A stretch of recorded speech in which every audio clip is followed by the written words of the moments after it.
Ayan. Hi guys! Welcome back again to my YouTube channel. No? So, story time muna tayo. Kwentuhan muna tayo habang kumakain tayo ng waffle at corn beef. For today's video, story time muna tayo. Dahil wala ang mga bakla. Actually, pumunta na sila sa amin kaninang umaga. Tapos, si Toto, tsaka si Terdy, nandiyan nakatambay sa gate. Kaso, tinalakan ko, pinauwi ko.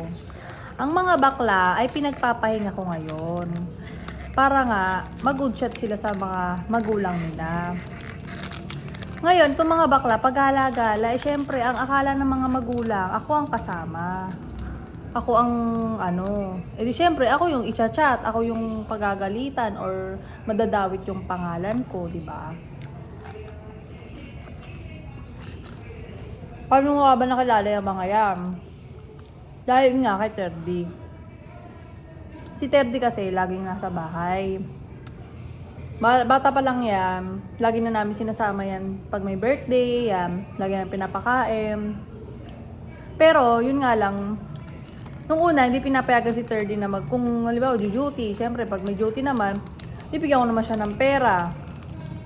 Tsaka lang siya pinayagan nung umentry na si Toto. Kasi, yung mga batang yan, pagala-gala, palaboy-laboy. Saan nakakapunta? Ngayon, ako naman, pagka may bisita ako dyan, pag may pagkain ako, pinapakain ko din. Kahit ultimo mga customer ko, bawa, kumakain kami, alam kong gutom na, pinapakain ko. Ngayon, itong Denise naman, sinama si Denise. Si Denise naman, natutuwa ako kasi nga yung mukha, yung itsura ng expression. Tapos nagkataon na kwentuhan kami, binibidyoan ko siya. Kasi nga papakita ko sa asawa ko. Tapos, in-upload ko sa TikTok. Pagka-upload ko sa TikTok, kasi gabi yun eh. Inano ko muna. Basta yung mga video nila bakla, lagi ko lang minamay day. Tapos may nag-comment na friend ko rin na bakla, uy, ituloy mo nga yung yung video mo na yung mga teleserye ng mga batang bakla. Yung pagmamaldita at pagpaplastikan nila. Uy, sabi kong ganun, wala naman kami ginagawang vlog. Na videoan ko lang yung mga yun, nagpaplastikan sila mga bakla ng taon. Itong mga batang to, away ng away, tapos tatakbo sa akin. Terdy tatakbo sa akin, susumbong, inaaway daw ni Toto. Dinaloka ako, kasi kung huwag ka na makikipaglaro kay Toto, inaaway ka lang naman pala. Kasi gusto daw lang ni Toto, siya yung masusunod, gano'n. Hindi, itong 30, nakakaawa. Alam mo yung itsura niya, parang siyang tuta na, ganun siya. Ngayon, sabi ko, sama ka na lang sa amin. Si Terdy lang talaga ang sinasama ko sa salon. Kasi nga, wala siyang kalaro. Doon ka na lang sa salon, sabi kong ganun. Turuan kita ng mga make-up, ganyan.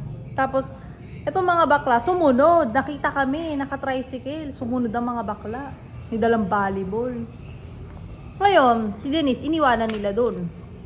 Sabi ko, pinapasok ko si Toto. Si Denise, yung damit ni Denise, at saka yung amoy ni Denise, amoy pa kahapon, naloka talaga ako. Sabi ko, uwi ka muna, be. Sabi ko kay Denise, uwi muna siya. Ito naman, Terdy, mali yung pagkakadeliver. Umalis ka muna, ban ka na daw dito, umuwi ka na, ang baho mo, di ka pa naliligo. Parang ganun yung naging atake.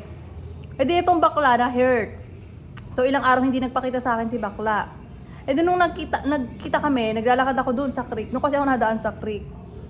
Kasi para walang masyadong people, ayoko na masyadong maraming taong tumitingin sa akin, nahihiya kasi ako. Nahihiya pa uy! Hindi yun, no? Hoy, Denise! Sabi namin sa Isinta, ba't ka tumatakbo? So, wala ate na natatakot ako sa'yo. Bakit ka natatakot? Kasi naman, bad daw ako sa salon mo. Hindi, pinapaligo lang kita, sabi ko sa kanya. Tapos yun, nagpahatid ako, pero hindi ko pa sila pinapa-duty, no? Nagpahatid ako, ganyan. Tapos hanggang nagsimula na pagka rest day yung dalawa kong staff. Actually, hindi naman staff ang tawag ko sa kanila talaga eh. Yung isa ko kasing kasama dito, si ate, kapatid siya ng asawa ko. So siya yung kinuha kong cashier. Si sir naman, parang family na rin yung tingin namin. Kaso si sir kasi, parang inampon ko na rin siya kasi ang naging nangyari kay sir, Galing siya sa ibang salon. Ngayon, na-experience niya sa ibang salon is hindi maganda. Parang, akala niya lahat ng salon ganun. Kumbaga, baka sakali lang siyang mag-apply sa akin nung last 2022. So, okay naman siya, nakikinig naman siya, kahit hindi siya magaling, kinuha ko siya. So, tinirain ko siya. So, inampon ko na rin siya. Okay yung ugali niya eh. So, tapos yung isa ko pang staff, yung stylist ko pang isa, actually hindi pa siya magaling maggupit. Ako pa lang talaga yung nagugupit. Kapatid ko naman yon, tinirain ko din yon. So, ayun. So, balik ulit tayo dun sa mga baklang yon. Pina-duty ko sila nung absent si ate, si sir, tsaka yung kapatid ko. Kasi wala akong kasama na nalulungkot ako, wala akong kasama. Ang asawa ko naman hindi pwede kasi nga, may ginagawa rin sa kanila. Pinapunta ko. Doon na nag-start yun. So, lagi kasi na-order sa Foodpanda, sa Grab. Sabi ko, gusto ko naman ng magluto. Kaso pag nagluto ako lang kakain, nakakatamad. Eh di ang ginawa ko, inutusan ko to sila bakla. Bumili kayo ng manok doon, magluluto tayo ng chicken wings. Di bumili sila ng manok, nagluto kami chicken wings. Tapos yun, doon na nag-start yung lahat-lahat ng pangyayaring eksena namin. Hanggang sa for fun lang, pag nagti-TikTok kami, for fun lang talaga yung nagiging ganap. Yun. Hanggang sa nag-viral yung mga video namin. Hanggang sa madami nang natutuwa, basta maraming natutuwa, may mga basher din. Siguro hindi naman din talaga maiiwasan yung mga ganon. Ayun. Yun na nga, hanggang sa naban yung TikTok ko because of, di ba nga nag-trending yung sa bakit ayaw nyo sa asawa ko. Nag-trending siya. Ang sabi ni TikTok doon, sa community guidelines, harassment tsaka bullying. Wala namang harassment of bullying na nagiging eksena. Ang mali ko lang, hindi ako nakapag-submit ng appeal. At marami na pala akong community na noon pa lang, bago pa marami kasi akong ina-upload na video. May binidyoan ako. Ayun, upload ko. Hindi ko naman alam tong TikTok na to. Pag pala viral ka na, marami siyang na marami siyang eksena. Unlike ni YouTube, no, tsaka ni Facebook, mas okay. Yun nga lang, maraming makakapanood sa TikTok. Maraming kasing gumagamit ng TikTok app. Yun lang, aliw lang talaga. Ganun lang talaga yung naging eksena. Hanggang sa nabanda naman ako. Nabanda ko because hindi na naman ako nakapag-appeal. Ayun. Pero okay lang kung nabanda ko kasi kumbaga ganun talaga. May tayong community guidelines. Pero tuloy pa rin naman yung atake namin. Yun yung naging Kaso nga na parang ang hirap doon din sa part na syempre nga mga minor, mga bata. Pero hindi ko naman sila child abuse. Hindi ko naman sila yung sinasabi na exploit na yun. Tapos parang pelep, ewan ko. Wala namang ganon. At meron din naman silang consent na mga magulang nila. At hindi rin naman ako kumikita kay TikTok, kay YouTube. Hindi rin naman ako kumikita kay Facebook. Ngayon, pasalamat na lang din. Shout out sa mga laong nagbibigay ng kusa. At hindi rin ako nangihingi.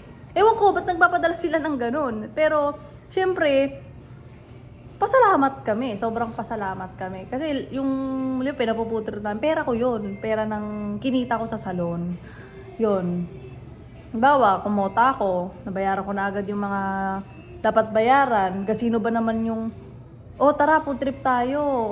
Tayo na magsaing, tayo na tulong-tulong kami. Ganun yung nagiging eksena namin. Kasi nga, parang parang ako mag-isa. Na tawag doon, nalulungkot. Kaya mga bakla, sige go. Pero yung mga yan, na totally 100% na nasa akin. Napunta-punta lang sila ngayon. Pinagpahinga ko sila. Pinag-rest day ko sila ngayon. Ayun. Yun yung naging eksena. Si Denise naman, bago pa man yan laging napunta-punta dito. Pinagpaalam ko na yun sa tita niya. Nung una, hindi pa alam. Kaya lagi napapauwi. Kaya si bakla lagi nang nakakasama sa food tripa. Siyempre naawa din ako. Kasi gusto ko, makatikim din sila ng mga ganong bagay. Tapos, yun lang muna. Kasi medyo mahabang nagiging eksena. So, baka naman may gusto pa kayong malaman, comment down below. So, yun lamang po. At maraming salamat.